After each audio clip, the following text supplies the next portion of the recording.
Now, you were based where? I was based in Venosa, Italy, which is up in the highlands northwest of Foggia, on a more or less flat place, living in tents. And we had dirt streets, dirt road, all the complexities of the mud house or something. Of course.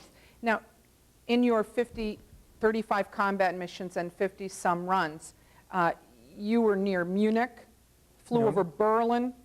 Where did you fly? You flew over Munich? Munich and Regensburg, St. Pölten, Linz, Vienna, Budapest, Prague, Dresden, and a few other places up there. And let's do a small geography lesson. From near Foggia, Italy, in order to get to any of these numerous places, you had to fly over quite a large group of mountains. Yes, the Alps. The Alps. All snow. All snow. Okay, so we're building up to your story, sir. We're talking about flying from Foggia, near Foggia, Italy, north to the various destinations, 23,000 feet above sea level, 25,000 feet above sea level. What was the temperature like up there?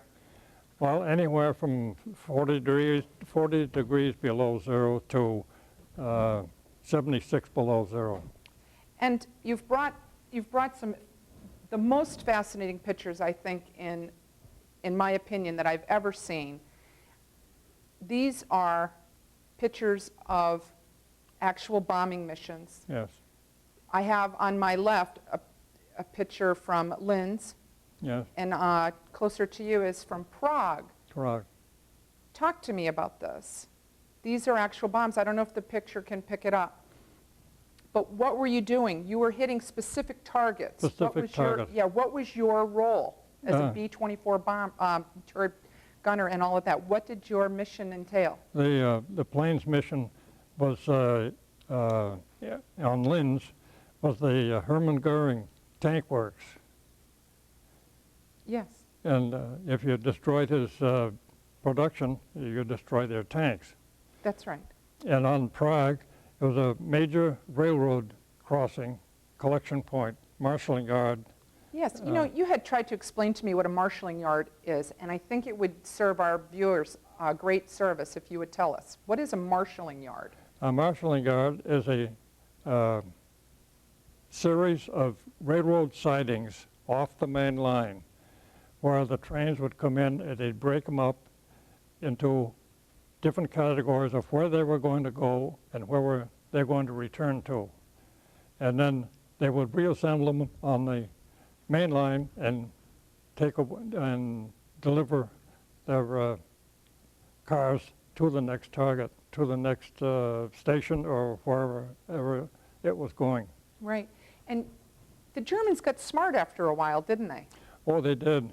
Yeah, we'd destroy the major line in the marshalling yard by bombs, and they would have pre-assembled track all ready to set down and connect up, and they'd be running in about an hour or 2 hours after we'd finished.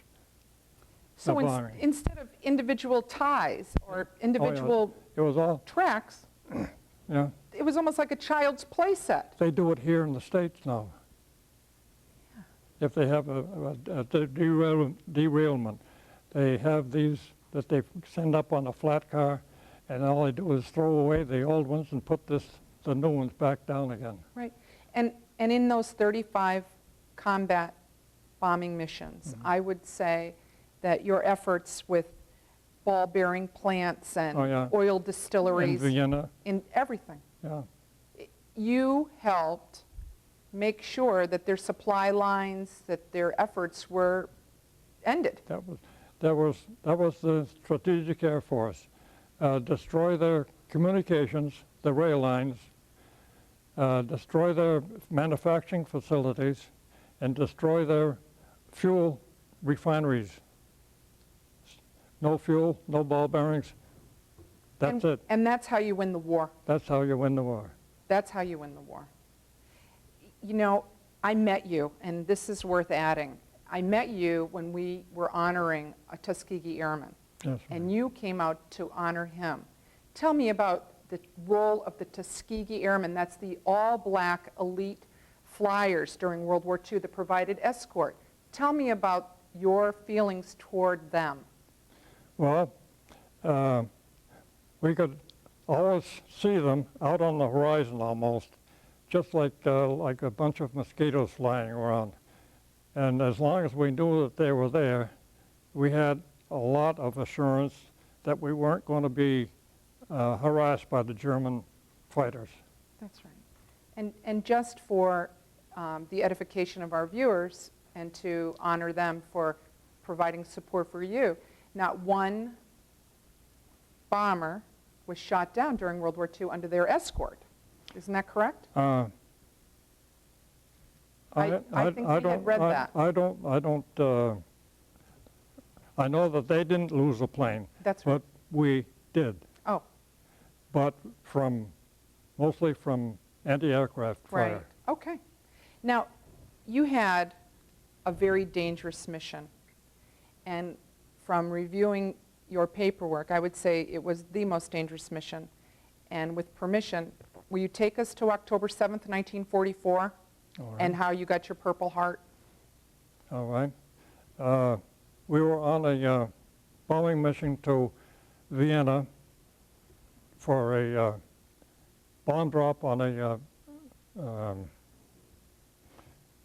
fuel supply depot, refinery, and transportation. And we had not approached the IP yet when the plane was hit by a direct hit at the nose, which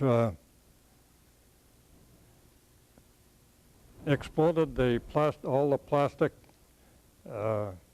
from the armor plate up and around me, and it took my bomb sight, which was a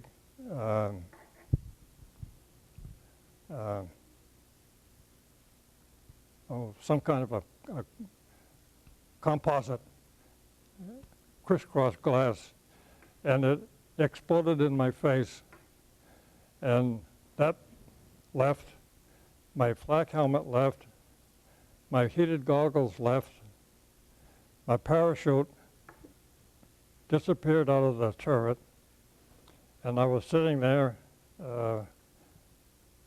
out in the open, like You know, like it, the in a nice cool